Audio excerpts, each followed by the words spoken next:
हाँ हेलो। कहाँ बाड़ा? घरे बनी। अरे जल्दी आवा ना।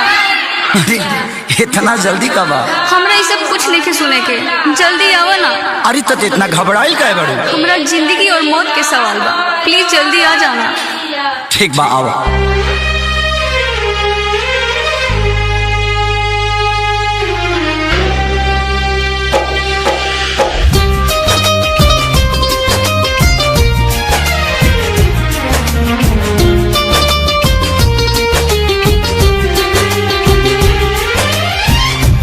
masti.in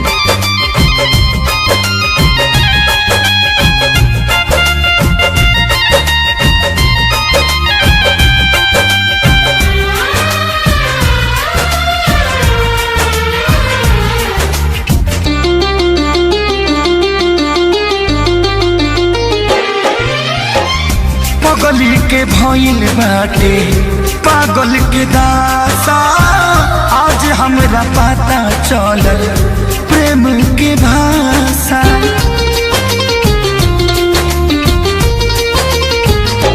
हाँ पगली के भइल बाटे पागल के दासा, आज हमरा पता चलल प्रेम के भाषा।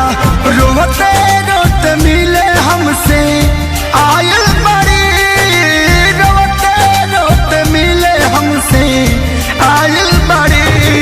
हमर जान आज हरदी से लटाइल बड़ी, हमर जान आज हरदी से लटाइल बड़ी।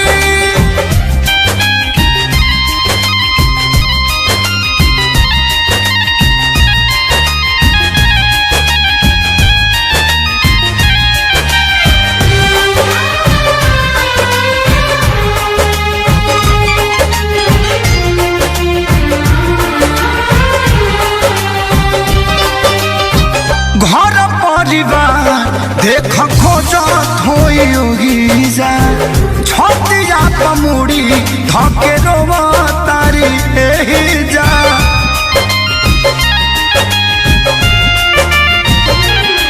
हथवा के मेहदी मिटावेली इ तो हमरे के समझावेली। अखिया बाल राइल पागा लाइल बड़ी, लाइल बड़ी। हमर जान आज हरद से लटाइल बड़ी, हमर जान आज हरद से लटाइल बड़ी।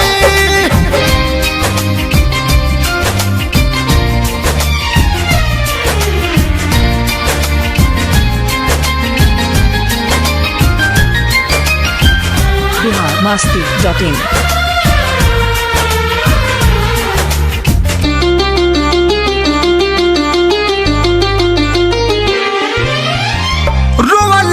इनका झरे बनावा के पाता, प्यार के मतलब रब जिया जुए बुझाता।